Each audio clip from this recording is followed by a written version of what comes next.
Okay, dobry den. Dobry den. We are moving forward. The laws of Shabbos. Beautiful, beautiful laws of Shabbos here.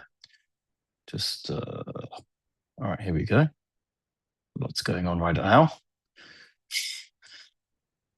Very geschmacka piece over here we're doing. Very geschmacka piece. Okay. Halacha number 5, chapter 72.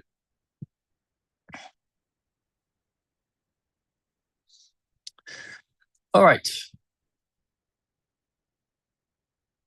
There is an obligation upon every person that even if he has many servants or attendants, that he also should personally be involved in doing something to prepare for Shabbos, because this is part of honoring Shabbos. Because honoring Shabbos is actually going honor for yourself as well. And indeed, we find many examples of Amoraim in the Gemara and Shabbos talk about what they would do preparing for Shabbos, even though you would think, oh, it's beneath my dignity. But actually, doing this helps your dignity. It uplifts yourself because you're doing something for a much higher purpose. So it says that Rav Chisda, he would mince vegetables, chop up vegetables for the Shabbos meal. Rabbi Yosef would chop wood for heat. Rab Zera, he would kindle the fire. He would get the wicks together. Rav Nachman would tidy the house, bring in utensils that were needed for Shabbos, and clear away the weekday utensils. So from these sages, every person should learn such conduct and not say, oh, that's beneath my dignity to do such menial tasks. As he says here, kizeo kafodo, this is your honor. The fact that you're honoring Shabbos is doch a raya. This is a wonderful thing to do. Okay, he says here, if Shabbos is approaching and there's still work to be done, you need to help complete the work so no desecration of Shabbos should arise. Number 6, the custom amongst the entire Jewish people is to break bread, or actually it's more for the wives, honestly, to bake challah in honor of Shabbos. Even though you can buy it in the store, and even if during the week you eat bread which is not pas Yisrael, it's not baked by a Jew, obviously it's kosher. Bread doesn't have to be baked by a Jew. It's obviously a higher level to have pas Yisrael, but technically speaking, you can have what's called pas palta, bread baked by a commercial baker. Obviously, as long as it is all the ingredients are good. So many of the breads you find in the store are OU. Doesn't mean they're pas Yisrael. Means that they are kosher.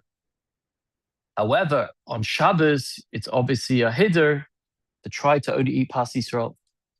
Now, even though you can buy pas Yisrael from the store, right? But nevertheless, you should still try to make your own challah as well. Why?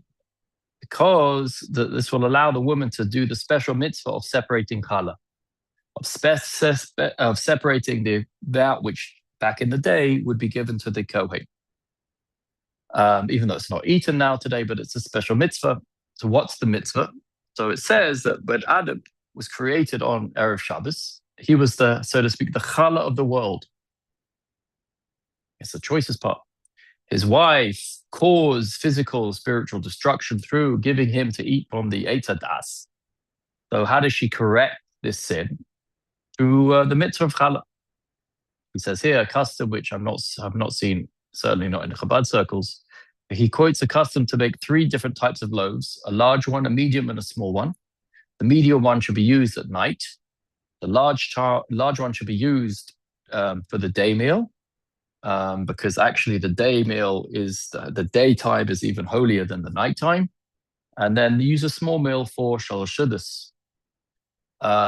Number 7, in honor of Shabbos, you should prepare fine meat and fish, delicacies, fine wine. But here's the key point: kafi yechalta, accordance with your means. It is a mitzvah to eat fish at every one of the Shabbos meals, as long as the fish doesn't harm you. But if it does harm you, or you don't like fish, then there's no reason to force yourself to eat it, because, as he says, Shabbos is meant for enjoyment and not to be a cause for distress. So, because he says here, footnote 26, there is no requirement to have a specific food besides bread, obviously. In each place, they should prepare whatever food is considered important and appealing there. So that's why Moroccans have one type of food, The Germans have another type of food, whatever it is. But whatever you should have, it shouldn't be, oh, I have to eat it because I have to eat it. No, eat what you like, as long as it's something which is nice for you. You should sharpen your knife before Shabbos. This is another way of honoring the Shabbos, right? A sharp knife is important to prepare food. You should put the house in order, as we said, make the bed, spread a special tablecloth on the table, even the tables that you're not necessarily eating at. It should remain spread on the table for the entire Shabbos. Some people put 2 covers on the table. I've never seen that. One should rejoice in the arrival of Shabbos and consider it as if you are waiting for a VIP to come, right? You prepare your house as if you are expecting someone in honor of the Shabbos queen. Some places, they make something called pashtida. It says it's a meat-filled pastry or mulayasa, which was a roasted animal, usually lamb or chicken, filled with stuffing for the Shabbos evening meal. Why was it a stuffed food? Because that commemorates the manna, which was placed in a package. So it's ke'ilu like the manna. That's what they did. So I haven't seen people are particular about this. Again, eat what you like. On Erev Shabbos, one should taste the dishes that are made for Shabbos to ensure that they are tasty. Number 8, even the poorest of Jews should exert themselves to acquire the necessary funds to make the Shabbos enjoyable. So if they haven't got a lot of money, so cut down on your weekday expenses so that you'll have extra money to spend on the honor of Shabbos.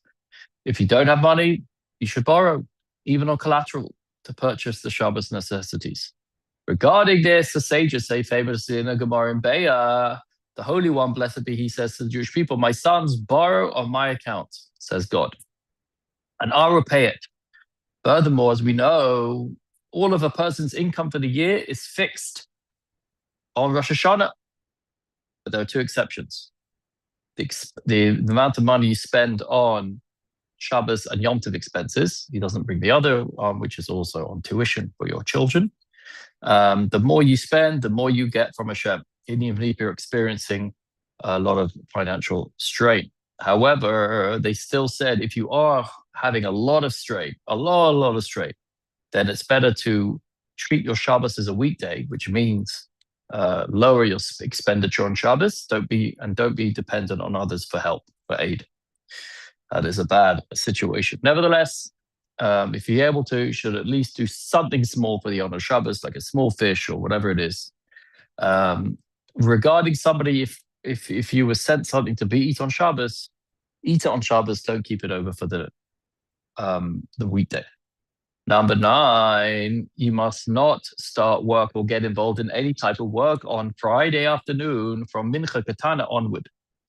Mincha Katana means, we saw before, 2.5 seasonal hours before Shabbos. You could do something which is in a casual or non-scheduled way, but you should start working 2.5 hours before Shabbos.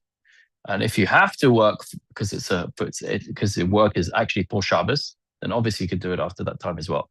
Tailoring another's clothing for pay is forbidden. However, if you're so poor that you need the money, then obviously you could do it.